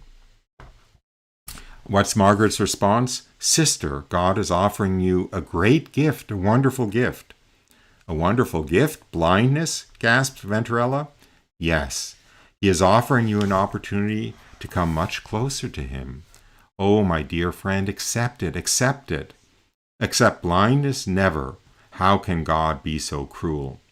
Margaret was silent for a moment. Then, in her gentlest tones, she said, Sister, did you not take your little boy Carlo to the surgeon for a painful operation? How could you have been so cruel? But I did that so he would not be a cripple all his life. I did it out of love for him. Nor does God want you to be a spiritual cripple all your life. He too is acting out of love for you. Sister, reflect. The suffering will be for only a few short years, but what you gain by the sacrifice will be yours forever. No, no, no, God is asking too much, sobbed the almost hysterical woman. Never again to see the faces of my children. My God, I would rather die first. Margaret sighed. How many people who had eyesight were blind to the only things that really mattered? Realizing that further argument was hopeless, Margaret stretched out her right hand. Sister, will you please place my hand over your eye? Thinking that the blind girl wished to learn the size of the tumor, Venturella did as Margaret requested. The instant Margaret's hand touched the diseased eye, narrates the medieval biographer, the tumor disappeared and Venturella's sight became perfect. So again, all these shows have the same theme. It's just like St. Ignatius, which was the first show, right? All created things were created to help man get to heaven. And to the extent that they help you get to heaven, they are to be embraced. And to the extent that they stand in the way of you getting to heaven, they are to be rejected, right? It's just, Spirituality 101 or 001 or something. And so Margaret correctly identified this blindness as being an aid for Sister Venturella to get to heaven. And it should be accepted joyfully, actually, gratefully. Whereas her eyesight could be an impediment to her getting to heaven. But she chose the eyesight, and so Sister Margaret, or Saint Margaret, cooperated. And the tumor instantly disappeared. So lots of miracles, but I don't have time for all of the miracles. And there, by the way, at her tomb, there are over 200 affidavits of miracles of healing that took place at her tomb. Anyway, the final miracle. I may even finish on time. The final miracle happened at her death, so to speak. So let me turn to that page. Oh, got to turn to the right page.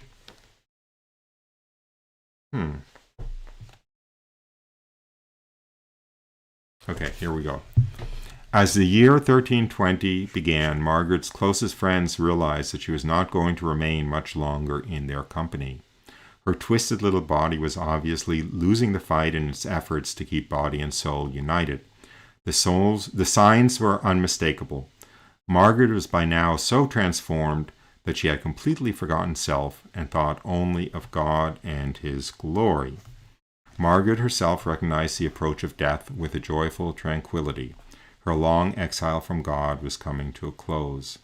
She requested Lady Gregoria to send word to the Dominican friars so that as a daughter of St. Dominic, she might receive the last sacraments from a son of St. Dominic. Quickly the news spread through the town. Little Margaret is dying. Anyway, so the Dominicans send a priest to give her last rites. The medieval biographer confesses that it is beyond his power to describe the supreme love and devotion with which Margaret received the last rites of the Church. After Margaret had been anointed, the priest held up the sacred host before the dying girl. In accordance with the Dominican rite, he solemnly asked her, "Do you believe that this is the Christ, the Savior of the world?" Margaret, her face radiant with love, fervently answered, "Yes, I believe it." The priest then placed the host on her tongue, saying, "May the body of our Lord Jesus Christ preserve you to life everlasting." You know, in the Tridentine Rite, that's still what the priest says when he places the host on your tongue. The friars and the mantelate began the prayers for the dying, but Margaret did not hear them. She was wrapped in loving contemplation of the God who had come to her in the Holy Eucharist. She could not bear to be separated again from him whom she loved so completely. She longed to be dissolved and to be with her eternal love forever. Flesh and blood could no longer hold so ardent a soul, and Margaret's spirit, freed at last from its shackles, soared aloft to her God. The date was the second Sunday after Easter, April 13th, 1320. Margaret was 33 years of age. So there she dies. But it's not the end of the story. It's almost the end of the story. Now, the whole town knew that she was dying, because when they went to send for the Dominican priest to give her last rites, word spread. So she's being carried to the graveyard, in a little procession, and it's not a little procession. It is all of town is involved in the procession, because they've all come to join her burial. The practice in those days was to bury immediately. Had something to do with the lack of refrigeration, and also actually to bury without a coffin, to just wrap in a shroud and put in the earth. So she was being carried on a plank, not in a coffin, but on a plank, to the graveyard. When the cortege reached the church, it was found that although Margaret had been dead only for a few hours, the news had spread throughout the city, and a multitude of people had hurried to the church to pay their last respects to their friend. So great was the crowd that most of the people had to remain outside in the street, unable to gain entrance to the building. When the prayers were ended, the friars lifted the wooden frame on which rested the body and began to carry it toward the side door of the church. Progress was necessarily slow, owing to the dense throng through which the procession had to force its way. As a matter of fact, the friars did not get very far, because as soon as the people perceived what their destination was, cries of protest began to be heard from different parts of the church. "Don't take her to the cloister. Bury her in the church. She is a saint. Bury her in the church. She is a saint. She has the right to be buried in the church." Now the friars, who were pallbearers, looked to the prior for a decision. When he shook his head in the negative, they attempted to continue their course. The people quickly perceived that their wishes were being ignored, and, declares the medieval biographer, they raised a stupendous uproar. The clamor became deafening. They were not making a suggestion, they were now making a demand. Resolutely, the people had massed themselves between the friars and the entrance to the cloister being the graveyard, and they refused to budge. The friars were obliged to halt. It was simply impossible for them to advance one step further. So now you have this standoff. You have the standoff between the Dominicans and the prior, who are trying to take her to the burial ground in the cloister, and the people who are insisting that she be buried in the church. And it's like a riot is about to start, right?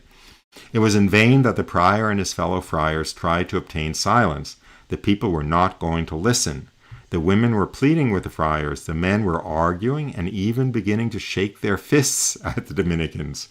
But the friars stood their ground. They were not going to jeopardize Margaret's cause by hasty, ill-considered action. On the other hand, the people were equally determined not to yield. The pallbearers grew tired of holding the wooden frame, and they lowered it to the ground until the argument was settled. But no settlement seemed in sight, and the situation, with feeling running higher and higher, might have ended in violence had not the deadlock been broken in a startling way. A man and his wife had brought to the church their young, crippled daughter. She was a mute, but that was only part of her affliction. She also suffered from such extreme curvature of the spine that she had never been able to walk. The parents, carrying their daughter, tried to make their way through the crowd so as to reach the place where Margaret's body was now lying. But progress was impossible until the frantic pleas of the parents to the people in front of them slowly opened a path for them to advance. Finally, the father and mother, with their pitiful burden, reached the place where Margaret's body rested. They gently placed their afflicted daughter on the ground beside the body, and falling to their knees, they began to implore Margaret's intercession for the cure of their child. The tears coursing down the cheeks of the anguished parents moved the bystanders to pity, and they too joined in the prayers of the father and mother. The controversy was forgotten. Friars and people alike, with arms raised to heaven, were pleading for the young girl. Margaret, little Margaret, you yourself are a cripple. Have pity on this poor little child. Little Margaret, you are a good friend of God. Beg him to have mercy on this unfortunate. All at once, a deep silence fell upon the throng. The people stared as persons do who are afraid their eyes are deceiving them. The left arm of Margaret is rising, reaching over, and touching the young crippled girl beside her. A moment later, the girl, who had never been able to walk, rose unaided to her feet. She stood for a moment as if in a dream, as if she could not collect her senses. Then a scream re-echoed throughout the church. I have been cured. I have been cured through Margaret's prayers. Laughing and crying, the girl flung herself into the arms of her father and mother. The throng in the church went almost delirious with joy. Matter was settled. The cure of the mute cripple settled the dispute as to where Margaret was to be buried. The prior sent for a coffin. When one was finally procured, the body of Margaret was reverently placed in it, and then, to the satisfaction and joy of all, the procession returned to the sanctuary of the church. Meanwhile, the news of the miracle had spread rapidly. The council of the city of Castello, assembled at the Palazzo del Podesta, or City Hall, decided to make the matter a subject of official inquiry. The formal investigation found that the girl had been from birth both a mute and a cripple unable to walk. Furthermore, that she now was cured of both ailments, and the cure had taken place in the Chiesa della Carita at the funeral of Margaret. The report incorporated the sworn testimony of prominent citizens who had witnessed the cure of the mute. Now remember, when the first biography was written, you notice how the author of this book keeps referring to the medieval biographer. The author of this book did good original research, by the way. There were, I think, 14th century manuscripts of the early biography that he actually got his hands on, and so forth. Anyway, so that biography was written while the witnesses of these events were alive. Margaret's body was placed in one of the chapels of the Dominican Church, where people who had loved her in life might visit her in death. It was an opportunity which the people availed themselves of with alacrity, for they were convinced that if Margaret's intercession with God had been so effective while she was on earth, now that she was in heaven, her services would be even more efficacious. Throngs visited her tomb every day, coming not merely from the city, but also from the neighboring republics. That popular confidence in Margaret was not misplaced, as is evidenced by numerous medieval documents sworn to before the notary public. The affidavits are many, over 200 of them, testifying to permanent cures of the blind, the deaf, the lame, and of those with various other afflictions. As a result, Margaret's fame as a wonder worker spread throughout central Italy, as I said. And then finally, in 1609, she was beatified. She was made a blessed. Phew! I feel like I'm racing to the finish line, and I hit the finish line at the start of the hour. It's just been 2 hours of the show. Let me see. I love the chat stream, but I don't have time to really follow it very much in real time. So anyway, so that's it. That's the story of little Margaret of Castello. And she certainly would be a wonderful one to pray to for any number of reasons. But I like to think of her as being particularly useful for those of us who are still struggling with childhood issues, which sometimes people take to their grave with them. I have a story. I'll close with this story. What a story to close with. My mother. My mother passed away a couple of years ago, and she was 2 weeks shy of her 98th birthday. And she was very emotionally damaged from her childhood. Had something to do with not great parents who actually didn't want her. They wanted a boy. Actually, it was a Jewish problem too, to want a boy instead of a girl. And then the Holocaust didn't help matters any. So anyway, she breaks her hip. This is a few weeks before she dies. She's in the nursing home. She's flat on her back in the bed in the nursing home, staring at the ceiling, because that's all she could do with a broken hip. And I was visiting her every day, and she was pretty out of it. She was kind of in it and out of it. You know, she was, she had early Alzheimer's or whatever. I mean, she made a lot of sense, but she also, in some, traditional way, didn't make all that much sense. And she couldn't tell you what month it was, or what day of the week it was, or what had who had visited her the day before, stuff like that. But she, in another way, she really made a lot of sense. So anyway, she's lying there in the morning with her eyes, on the ceiling, and I come to visit her, and I say, "Boy, you must be awfully bored." And she says, "No, not at all. I've just been thinking what an idiot I've been all my life, how stupid I've been all my life." The penny dropped. She got it. And by the grace of God, she had just been baptized, by the way. I had just baptized her, I don't know what, a week earlier, a few days earlier. The penny dropped. And she was cured of her childhood wounds. And her heart opened up. And she became loving like she had literally never been in her whole life, right? And she's 2 weeks shy of 98. This is going to sound like it's made up, but it isn't. For the first time in my life that I remember, she hugged me. For the first time in my life that I remember, she reached over to kiss me. And I think for the first time in my life that I remember, certainly, she told me she loved me. She was very distant and cold and unemotional when I was a child.